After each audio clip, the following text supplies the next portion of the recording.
Nordicus. 안녕하십니까, 루크입니다. 북유럽으로 여행을 가시면 SAS라는 항공기를 타시게 될 확률이 굉장히 높죠. 왜냐하면 북유럽까지 직접 한국에서 가는 비행기는 없기 때문입니다, 아직까지. 그런데 그 사스 항공사 외에도 북유럽에는 여러 항공사가 많잖아요.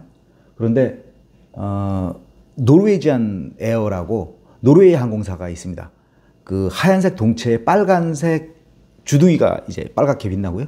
또 꼬리 날개에는 알지 못하는 사람들 초상화가 그려있는 그런 항공사가 있습니다. NAS라는 노르웨이 에어 셔틀이라는 항공사인데, 이 항공사의 뒷부분에 그려져 있는 꼬리 날개, 수직 꼬리 날개에 그려져 있는 인물들은 북유럽을 대표하거나 또 유럽을 빛냈거나 노르웨이를 자랑하게 만들었던 그런 역사적 영웅들을 그리고 있습니다. 그 중에 하나가 여러분들이 절규로 잘 기억을 하고 계시는 에르바하트 뭉크입니다.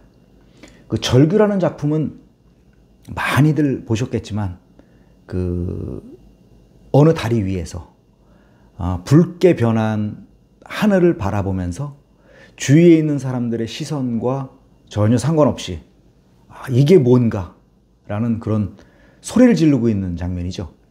그래서 현대적 표현주의의 상징적인 작품이다 라고까지 얘기를 하는데, 이 그림 때문에 아마 뭉크를 표현주의적인 화가로 그렸고 인상주의와 좀 다르게 보시는 면이 생긴 것 같습니다. 관심이 있으신 분들은 그렇겠죠. 관심 있으신 분들은 뭉크가 일생을 통해서 아버지로부터의 물려받은 정신질환이라든지 또 그 당시에 굉장히 북유럽에서 유행하던, 추운 지역에 유행하던 결핵으로 인해서 고생을 했고, 그로 인해서 오남매 중에 거의 대부분의 형제들을 잃었고, 어머니도 돌아가시고 동생도 죽고 아버지마저 나중에 돌아가시고 자기도 정신질환을 얻으면서 정신병적인 삶을 살았다라는 것을 기억하실지도 모르겠습니다. 그러면서 그 일환으로 자기의 치료와 병력과 자기의 그 정상적이지 않은 그런 삶을 어느 순간 깨닫고 느낀 것이 절규가 아닌가라는 평을 하시는 분들도 계시죠. 하지만 저는 그거보다는 그 아팠다는 그런 사실보다도 뭉크가 사실에 기초해서 말씀을 드리면 뭉크가 일정 부분 정신질환이 있었고 죽을 때까지 정신질환 치료가 안 됐다는 것도 사실이고, 부모로부터 나는 유전적인 질환과 결핵을 물려받았다라고 비관을 할 정도로 자신의 건강 상태, 나쁜 건강 상태와 자신의 환경을 절망적으로 바라봤던 것은 사실입니다. 하지만 그가 프랑스에서 유학을 마치고 비평적인 시선도 받고 환호를 받는 그 양면성을 가지는 인생 속에서 자기의 고향으로 다시 돌아와서 삶의 의지를 불태우던 그 무렵, 여기 보이는 지역은 오스고르스트란 맞나요? 오스고르스트란이네요. 오스고르스트란이네요. 그 지역에서 자기가 자기만의 이제 보금자리를 꾸미고 그 보금자리에 행복의 집이라는 이름까지도 붙였네요. 그러면서 별장으로 이용을 하다가 마지막에는 사랑하는 사람, 결혼까지도 원했던 사랑하는 툴라 라르센하고 이 집에서, 행복의 집에서 시간을 보내게 됩니다. 하지만 거기서 작품 활동을 하고 행복한 시간을 갖는 것도 몇 년이 지나지 않아서 정신병이 발병을 다시 재발을 하게 되죠. 그래서 요양소로 가야 될 입장에 처했고 그것에 다시 비관적인 마음을 먹고 있었고, 그 다음에 그런 와중에 정신질환으로 인해서 그 사랑하는 여인 툴라와 심한 다툼, 또 총격 사고로 인해서 부상을 입게 되고, 그러면서 마지막에는 에켈리라는 지역에서 북유럽 자연에서 이제 자기의 삶을 마무리를 하게 되는데, 자기의 병을 누구보다 잘 알고 치료 방법이 없음을 알고 있었던 뭉크지만 마지막에 희망의 끈을 놓지 않았던 것은 저는 사랑이라고 생각을 합니다. 그것이 한 여인에 대한 사랑이라고 지금은 사실 나와 있는 근거는 그렇게 보이지만, 한편으로 좀 더 뭉크를 이해하려고 마음을 먹는다고 보면은 자신에게 강박과 또 아주 압박적인, 요즘 말로 하면 가스라이팅 같은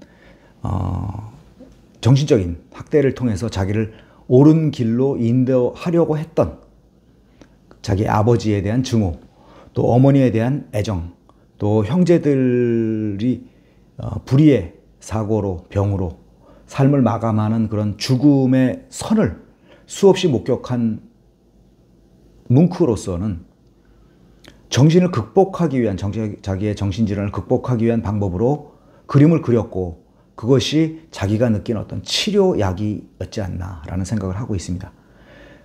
그러면서 치료약을 투입을 함으로써 자기가 얻을 수 있었던 그 행복의 집이라는 자신의 바탕이 그 무엇보다 자랑스럽지 않았을까라는 생각을 합니다.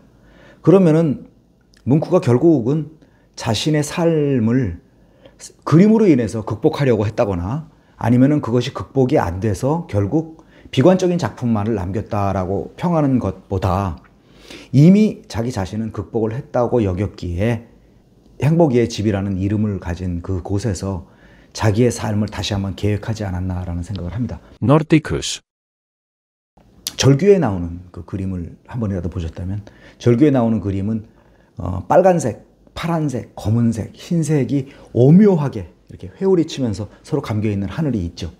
그러면서 그것이 어떤 미학가의 눈으로는 자신의 정신 이상 상태를 나타낸, 하늘을 표현한 것이다 라고, 그게 표현주의야 라고 말씀을 하기도 하시고, 하지만 저는 이런 현상을 북유럽에 살면서 몇 번 아주 깊게 목격을 했습니다.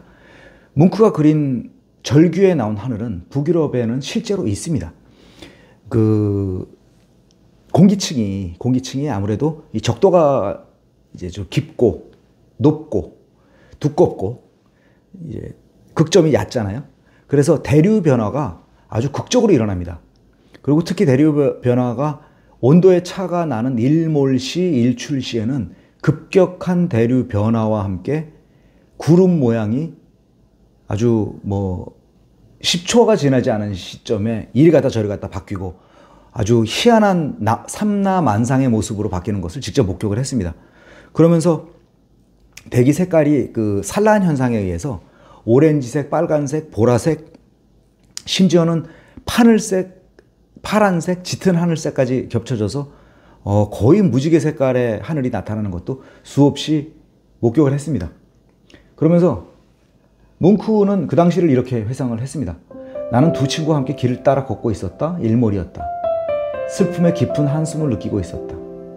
갑자기 하늘이 피처럼 빨갛게 물들어갔다. 나는 발걸음을 멈췄고 길 난간에 기대어 섰다. 죽을 것 같이 힘들었다. 그러면서 날카로운 구름을 바라보았다. 그리고 자연을 뚫고 울리는 거대하고 끝없는 비명을 느꼈다. 이 시점이 절규를 그리게 한 모티브였으리라고 생각을 하는데, 마지막에 자연을 뚫고 울리는 거대하고 끝없는 비명을 느꼈다라는 것은 자신의 느낌이지만, 하늘이 피처럼 빨갛게 물들어갔다라는 것이 이 시점 전이 뭉크가 느낀 시점이냐, 아니면은 이것을 보고 뭉크가 자기의 느낌을 가졌느냐라는 것이 키일 것 같아요. 근데 저는 이런 하늘이 실제로 있기 때문에 하늘이 빨갛게 물들어가는 것을 보고 자기 마음이 변했다라고 여기는 거고, 또 어떤 미학가들은 이미 마음이 변했기 때문에 빨간 하늘을 바라보고 이것이 자기의 그 절규로 나타났다라고 여기는 거고, 시점이 조금 다른 것 같은데, 저는 하여튼 이런 면에 그 하늘이 변했다는 것을 직접 목격한 얘기를 드리고 싶습니다.